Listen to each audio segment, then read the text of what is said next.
और आज मेरा बहुत ही खुश है मन, आज मेरा बहुत ही खुश है मन, क्योंकि आरपीआई की मीटिंग में आए हैं திருமாவளவன். இன்றைக்கு சென்னை மாநகரத்திலே தேசிய பொதுக்குழு முப்பெரு விழா நடந்து கொண்டிருக்கிறது. இந்த முப்பெரு விழாவிலே மிக மகிழ்ச்சி அடைகிறேன் என்றால் மேடையிலே சகோதரர் திருமாவளவன் இருக்கிறார். அதனால் என்னுடைய உள்ளம் பூரிப்பாகிறது. और आज का बहुत ही अच्छा लग रहा है मुझे क्षण,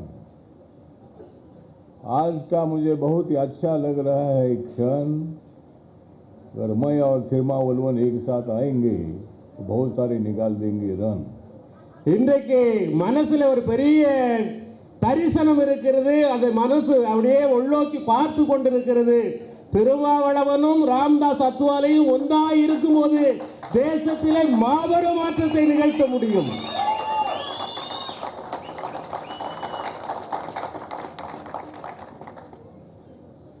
एक दिन दलितों के दुश्मनों को गाड़ू, दलितों के दुश्मनों को गाड़ू, क्योंकि मेरे साथ है तमिलनाडु. அதாவது தலித்துக்கு விரோதமாக இருக்கிறவர்களை கதம் பண்ணுவதற்கு தமிழ்நாடு என்னோடு இருக்கிறது. தமிழ்நாடு தலித்துக்கு விரோதமாக எவர் எழும்புகிறாரோ அதை முறியடிக்க தமிழ்நாடு என்னோடு இருக்கிறது. तो जो हमारे कैंसर है, जो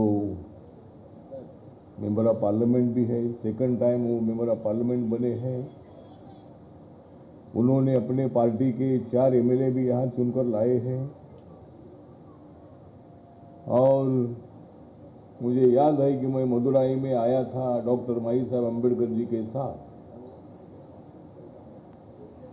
तब वहाँ एडवोकेट मलाई चामी हमारे तमिलनाडु के दलित पैंथर्स ऑफ इंडिया के ऑर्गेनाइजर थे. और मैं पार्टी का दलित पैंथर ऑफ इंडिया का जनरल सेक्रेटरी था. तो बहुत बड़ी एक रैली वहाँ हुई थी. पूरे तमिलनाडु से बहुत सारे दलित एक्टिविस्ट वहाँ आए थे. और एडवोकेट मलाई चामी बहुत साल तक हमारे साथ काम करते रहे. मैं तमिलनाडु के कई जिलों में मैं जाकर आया हूँ. दलित पैंथर्स ऑफ इंडिया के टाइम पर मैं ट्रेन से इधर आता था. मुझे रिजर्वेशन भी नहीं मिलता था, लेकिन मैं जनरल डिब्बे में बैठकर मैं यहाँ चेन्नई में आता था. और तमिलनाडु के कई जिलों का मैंने दौरा किया था एडवोकेट मलाई चामी के साथ. தலித் பேந்தராக இருந்த காலத்திலே தமிழகத்திலே வலம் வந்த நாட்கள் உண்டு. அதுவும் ட்ரெயினில் டிக்கெட் ரிசர்வேஷன் கிடைக்காத நாட்கள் கூட உடன் டப்பாவில் ஏறி தமிழகம் வந்து இரண்டாவது முறையாக அந்த அமைப்பினுடைய விடுதலை சிறுத்தை பாராளுமன்றத்தில் இரண்டாவது முறையாக வீற்றிருக்கிறது. அதே போல தமிழக சட்டமன்றத்திலே இரண்டாவது முறையாக 4 பேர்கள் வீற்றிருக்கிறார்கள். தமிழகத்திலே விடுதலை சிறுத்தைகள் உருவாவதற்கு முன்பாக தலித் பேந்தர் ஆஃப் இந்தியா இருந்தபோது அண்ணல் அம்பேத்கருடைய துணைவியாரோடு நான் மதுரைக்கு வந்ததை நினைவுபடுத்தினார்கள். நான் மதுரைக்கு வந்து அந்த நாட்களிலே நடந்த காரியங்களின் மனசிலே இன்றைக்கு உதயமாயிருக்கிறது. और भारतीय दलित पैंथर्स ऑफ इंडिया 17 राज्यों में काम करती थी. और मैं 17 राज्यों में मेरा टूर करता था. तो 1989 में जब महाराष्ट्र में सभी दलित नेताओं की, रिपब्लिकन नेताओं की यूनिटी की मूवमेंट चली, और 1989 को सभी लोगों ने बोला कि अपना अपना संगठन डिसॉल्व करना है. तो हमारी भारतीय दलित पैंथर ऑफ इंडिया गांव में थी. महाराष्ट्र के गांव में हमारा बोर्ड होता रहता था. और जिस तरह திருமாவளவன் जी ने बताया कि दलित का जो डेफिनेशन था, जो सोशली इकोनॉमिकली बैकवर्ड है, चाहे वो किसी भी जाति का आदमी हो, उसको हम दलित समझते थे. दलित का अर्थ खाली शेड्यूल कास्ट नहीं है. तो दलित का अर्थ सभी जो लोग पिछड़े लोग हैं, डाउन ट्रॉडन लोग हैं, ऐसे लोगों को इकट्ठा करने का मिशन दलित पैंथर का था, दलित पैंथर ऑफ इंडिया का था। तो दलित पैंथर का मूवमेंट जो है पूरे देश भर में हम बढ़ाते रहे। तमिलनाडु में भी दलित पैंथर बहुत बड़ी स्ट्रांग थी, और 1989 में जब हमारी यूनिटी हुई तो मेरा संगठन सबसे स्ट्रांग था। दूसरा कोई भी ग्रुप महाराष्ट्र में इतना आरपीआई का स्ट्रांग नहीं था। हमारे लाखों की संख्या में हमारे रैली निकलती थी, हमारी सभाएं बहुत बड़ी बड़ी होती थी, और सभी वर्गों के लोग हमारे पैंथर में आ रहे थे। तो 1989 में यूनिटी के नाम से सब नेता लोग एक साथ आए और उन्होंने आग्रह किया कि हम अपना संगठन बर्खास्त कर रहे हैं, तो आपको भी दलित पैंथर ऑफ इंडिया को बर्खास्त करना पड़ेगा, डिसॉल्व करना पड़ेगा। तो मेरे सामने दो सवाल थे, दो प्रश्न थे कि अगर मैं यूनिटी में नहीं जाता था तो मेरे ऊपर हमेशा के लिए मैंने डिसयूनिटी की, यूनिटी होने नहीं दी, ये सिक्का मेरे ऊपर बैठता था। और दलित पैंथर जब हमने डिसॉल्व करने का निर्णय लिया तो कार्यकर्ता रो रहे थे, कार्यकर्ता बोल रहे थे कि भाई ऐसा नहीं होना चाहिए। लेकिन मेरे सामने समाज के साथ जाने का बहुत बड़ा विषय था और मैंने सब कुछ समझाया। और दलित पैंथर्स ऑफ इंडिया को हमको 1989 में 6 दिसंबर 1989 को यूनिटी हुई, और उसके बाद महाराष्ट्र में हमें दलित पैंथर्स ऑफ इंडिया को डिसॉल्व करना पड़ा। தலித் பேந்தர் ஆஃப் இந்தியாவுடைய அமைப்பு 17 மாநிலத்திலே, இந்தியாவுடைய 17 மாநிலத்திலே மிக வீரியமாக வீர்கொண்டு நடந்தது. தலித் பேந்தர் ஆஃப் இந்தியா என்றால் தலித் என்ற சொல்லுக்கு மூடர்களுடைய உச்சந்தலையிலே ஒரு சமட்டி அடி அடித்தது போல திருமாவளவன் அவர்கள் அதற்கு விளக்கம் தந்தார்கள். மூடர்களுடைய உச்சந்தலையிலே சம்மட்டி வைத்து அடித்தது போல ஒரு உச்சந்தலையில் அடித்தது போல விளக்கம் தந்தார்கள். தலித் என்றால் என்ன? ஒடுக்கப்பட்டவர்கள், சிதறடிக்கப்பட்டவர்கள் இருக்கின்ற எல்லோருமே தலித்துக்கள். அதில் ஜாதி கிடையாது, மதம் கிடையாது, மொழி கிடையாது. அப்படிப்பட்ட இயக்கத்தை 17 மாநிலத்திலே கட்டுக்கோப்பாக நான் கட்டி எழுப்பிய போதும் மராட்டிய மண்ணில் அனைத்து தலைவர்களும் ஒன்றிணைய வேண்டும் என்று சொல்லி எல்லாரும் அவர்கள் அமைப்பை கலைக்க வேண்டும் என்று சொன்ன போது ஒன்றிணைவதற்கு நான் தடையாக இருக்கக்கூடாது. மாண்புமிகு ராம்தாஸ் அத்வாலே அவர்கள் ஒன்றிணைவதற்கு தடையாக இருந்தார் என்ற பழி சொல் வரக்கூடாது என்பதற்காக தலித் பேந்தர் ஆஃப் இந்தியாவுடைய அமைப்பை கலைத்து ஒரே இயக்கமாக குடியரசுக் கட்சி உருவானது. और उसी वक्त मतलब 1989 में जब हमने दलित पैंथर्स वहाँ डिसॉल्व की थी, उसके बाद एडवोकेट मलाई चौमी का देहांत हो गया, उनका डेथ हो गया। और उसके बाद थिरमा वलवन जी को यहाँ का organiser Dalit panther of India का बनाया गया। और थिरमा वलवन जी ने बहुत ही अच्छा काम किया, लोगों तक उन्होंने पहुँचने का काम किया, बहुत सारे इशू पर उन्होंने आवाज़ उठाने का काम किया। लेकिन तब डायरेक्ट थिरमा वलवन से हमारा कोई संबंध इसलिए इतना नहीं आया कि मैं रिपब्लिकन पार्टी ऑफ इंडिया के नाम से काम कर रहा था और थिरमा वलवन जी डीपीआई के नाम से, दलित पैंथर्स ऑफ इंडिया के नाम से काम करते रहे। और उन्होंने इतना अच्छा काम किया, इतना अच्छा काम किया, जैसा महाराष्ट्र में मैंने अच्छा काम किया, उसी तरह थिरमा वलवन ने तमिलनाडु में बहुत अच्छा काम किया। और वो 2 बार एमपी बने, मैं 3 बार लोकसभा का मेंबर बना, मैं 2 बार राज्यसभा का मेंबर बना, मैं महाराष्ट्र में 5 साल के लिए सोशल जस्टिस मिनिस्टर रहा। अभी केंद्र में नरेंद्र मोदी जी के सरकार में मुझे मंत्री बनने का मौका मिला। तो अकेले को कोई मंत्री बनना, चुनकर आना बहुत बड़ा मुश्किल है, किसी के साथ अलायंस करके ही चुनकर आना पड़ता है। उसी तरह थिरमा वलवन जी ने भी यहाँ अच्छा काम करके संगठन बहुत ही अच्छा उन्होंने यहाँ बनाया, नौजवानों को बहुत अच्छी प्रेरणा दी, और उन्होंने यहाँ 2 एमपी उन्होंने चुनकर लाए हैं और 4 एमएलए उन्होंने चुनकर लाए हैं। ये उनकी बहुत बड़ी उपलब्धि है।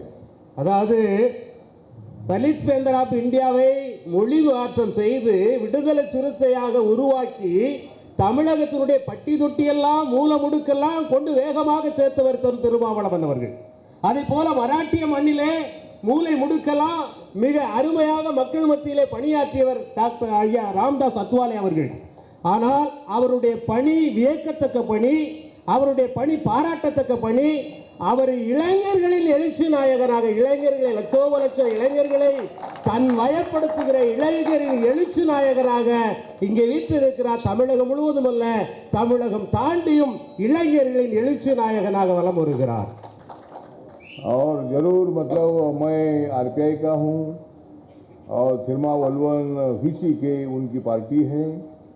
अलग अलग पार्टियाँ हमारी ज़रूर है, लेकिन हम दोनों एक समाज के हैं.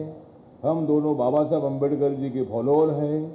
हम दलित अत्याचार के खिलाफ लड़ने वाले हैं और हम दोनों भी आज भी पैंथर है. அதாவது அவர் தனியாய் அமைப்பு வைத்திருக்கிறார், நான் தனியாக அமைப்பு வைத்திருந்தாலும் அவர் எப்படி சொன்னாரோ, நான் விடுதலை சிறுத்தைகளின் அல்ல தலித் பேந்தருடைய பொதுச் செயலாளராக பார்க்கிறேன் என்பது போல இன்றைக்கு அவர் தலித் பேந்தராகவும், அவரையும் தலித் பேந்தராக விடுதலை சிறுத்தையாக பார்க்கவில்லை. அவர் குடியரசுக் கட்சியாக இங்கே தன்னை பிரகடனப்படுத்தவில்லை. இப்பொழுது அவரும் விடுதலை சிறுத்தையாக, அவரும் தலித் பேந்தராக, இங்கே இருக்கின்ற மாமனித திருமாவளவன் அவர்களும் தலித் பேந்தராக, விடுதலை சிறுத்தையாக இங்கே அமர்ந்திருக்கின்றோம். और मैं रिपब्लिकन पैंथर हूँ और थिरमावलवन वीसी के पैंथर है. அதாவது குடியரசுக் கட்சியினுடைய சிறுத்தை, அது விடுதலை சிறுத்தை, ரெண்டுமே சிறுத்தை தான். और इसी तरह हमें आगे काम करना है. रिपब्लिकन पार्टी ने नागालैंड में 2 एमएलए चुनकर लाए और 2 एमएलए वहाँ ट्राइबल समाज के हैं. तो रिपब्लिकन पार्टी को ट्राइबल समाज को साथ में लेने की आवश्यकता है. नॉर्थ ईस्ट में जिस तरह हमारे 2 एमएलए चुनकर आए, उसी तरह हमारी कोशिश है कि 4 राज्यों में हमारे 2 एमएलए अगर चुनकर आते हैं तो रिपब्लिकन पार्टी को नेशनल स्टेटस मिलेगा. हम जरूर हम भारतीय जनता पार्टी के साथ है, लेकिन रिपब्लिकन पार्टी की आइडियोलॉजी आइडेंटिटी अलग है. बाबा साहब अम्बेडकर जी के संविधान को लेकर हम काम करते हैं. सभी जाति के वर्गों के लोगों को हम साथ में लेते हैं और रिपब्लिकन पार्टी पूरे देश भर में बढ़ रही है. नॉर्थ ईस्ट के सभी 8 राज्यों में रिपब्लिकन पार्टी काम करती है. रिपब्लिकन पार्टी ने एक अच्छा माहौल बनाया है. रिपब्लिकन पार्टी के जो ताकत है, ताकत पूरे देश भर में बढ़ती जा रही है. तमिलनाडु में मतलब जिस तरह हमारे महाराष्ट्र में मुंबई के पास है वसई, मुंबई के पास है वसई, इसीलिए मेरे साथ है सुसई. அதாவது நாடு முழுக்கும் ஒடுக்கப்பட்ட மக்கள், மலைவாழ் மக்கள் மத்தியில் மிக வேகமாக நாங்கள் பணி செய்கிறது போல நீங்களும் பணி செய்ய வேண்டும். நாங்கள் நாகாலாந்தில் 2 எம்எல்ஏக்களை உருவாக்கி இருக்கிறோம். அதை போல வருகின்ற சட்டமன்ற தொகுதியிலே தேர்தலிலே 4 மாநிலங்களில் 4 8 எம்எல்ஏக்களை உருவாக்க இருக்கிறோம். அதை போல நீங்களும் உருவாக்க வேண்டும். மும்பையிலே போர்வெளி பகுதியிலே நான் இருக்கிறேன். அதாவது சூசை, அது பக்கத்தில் வசாய். மும்பை பக்கத்தில் இருக்குது வசாய், அத்வாலை பக்கத்தில் இருக்குது சூசை. तो तमिलनाडु में भी जिस तरह थिरमावलवन जी का काम तो चल ही रहा है, लेकिन हम भी थोड़ा हमारी पार्टी तमिलनाडु में फादर सुसई जी के नेतृत्व में हम बढ़ा रहे हैं. और यहाँ मतलब दलित पर अत्याचार होते रहते हैं, या इंटरकास्ट मैरिज होने के बाद यहाँ बहुत सारे मर्डर होते हैं, हमले होते हैं. हमारा नाडार कम्युनिटी जो है, इनको ओबीसी में लाने के लिए या ओबीसी को हम सपोर्ट करते हैं. अदर बैकवर्ड क्लास के लोगों को हम सपोर्ट करते हैं. रामदास जी की जो पार्टी है, तो वो रामदास जी का समाज जो नाडार समाज है, वनियार, उनका रामदास जी का समाज वनियार समाज है. और मतलब वो रामदास और ये रामदास दोनों ने एक साथ आना चाहिए, एक साथ लड़ने का काम नहीं करना चाहिए. और हम ओबीसी का पूरा सपोर्ट करते हैं. हमने मंडल कमीशन में सभी ओबीसी को रिजर्वेशन मिलने के लिए बहुत बार दलित पैंथर ऑफ इंडिया के टाइम पर आंदोलन किया था. और बाद में वीपी सिंह जब प्रधानमंत्री थे, रामविलास पासवान जी जब सोशल जस्टिस मिनिस्टर थे, तब मतलब मंडल कमीशन लागू किया और ओबीसी को 27% रिजर्वेशन मिला था. அதாவது இந்திய குடியரசுக் கட்சி பாரதிய ஜனதாவோடு கூட்டணியில் இருக்கிறோமே தவிர அவருடைய கொள்கை வேற, இந்திய குடியரசு கட்சியினுடைய கொள்கை வேற. இந்திய குடியரசு கட்சியினுடைய ஒவ்வொருடைய ரத்தமும் நீல நிறமாக இருக்கும், சிகப்பு ரத்தம் கிடையாது. அதே போல விடுதலை சிறுத்தைகளும் அதை போலவே இருக்கிறது. இன்றைக்கு தமிழகத்திலே இந்த அமைப்பு ஒன்றோட ஒன்று மோதாமல் போய்கொண்டிருக்கிறது என்று திருமாவளவன் அவர்கள், டாக்டர் திருமாவளவன் அவர்கள் சொன்னது போல ராம்தாஸ் அத்வாலே அவர்களும் சொல்லுகிறார்கள். இந்த அமைப்பு குடியரசு கட்சி அது மோதுகிற அமைப்பல்ல, விடுதலை சிறுத்தைக்கு எதிரான அமைப்பல்ல, விடுதலை சிறுத்தைக்கு துணை நிற்கின்ற தோள் கொடுக்கிற அமைப்பு தான் இந்திய குடியரசு கட்சி. और मुझे वो दिन भी याद है कि एक मदुराई में कॉन्फ्रेंस हुई थी, हिरमा वलवन ने उनके पार्टी के तरफ से एक राउंड टेबल कॉन्फ्रेंस रखी थी और उस कॉन्फ्रेंस को मतलब मुझे भी निमंत्रित किया था। फादर सुसई लेकर मुझे उस फंक्शन में आए थे और वहाँ जो हमारे वनियार समाज के लीडर हमारे रामदास जी वो भी मतलब उसमें आए थे। तो थिरमा वलवन जी की कोशिश ये थी कि भाई हम दलित और ओबीसी एक साथ आना चाहिए, इसीलिए मतलब वो राउंड टेबल कॉन्फ्रेंस में रामदास जी को बुलाया था। और जो अंबुमनी रामदास थे जो हेल्थ मिनिस्टर भी थे यूपी के टाइम पर, उनके साथ मेरे बहुत अच्छे संबंध थे। लेकिन यहाँ तमिलनाडु में मतलब तब की बात तो थोड़ी अलग है, लेकिन उसके बाद मतलब यहाँ थिरमा वलवन जी को धमकी देने का भी काम हुआ, या थिरमा वलवन जी अच्छा काम करते रहे हैं लेकिन उनको धमकी देने का काम भी हुआ। जहाँ कोई दलित पर अत्याचार हुए उसमें वनियार समाज का बहुत ही ज़्यादा इंटरेस्ट रहा, तो ये अच्छी बात नहीं है। मैं रामदास जी को अपील करना चाहता हूँ कि आपने हमारे साथ आना चाहिए। दलित पर अत्याचार करना ये अच्छी बात नहीं है। दलित अपने भाई है, दलित अपने मतलब इंडियन सिटीजन है, उनके ऊपर इसी तरह के हमले करना ठीक नहीं है। आपने आपके समाज को समझाना चाहिए और आपने उसका विरोध भी करना चाहिए, ऐसा मुझे लगता है। மதுரை மண்ணிலே வட்டமேசை மாநாடு தலைவர் திருமாவளவன் அவர்கள் தலைமையிலே நடந்தது.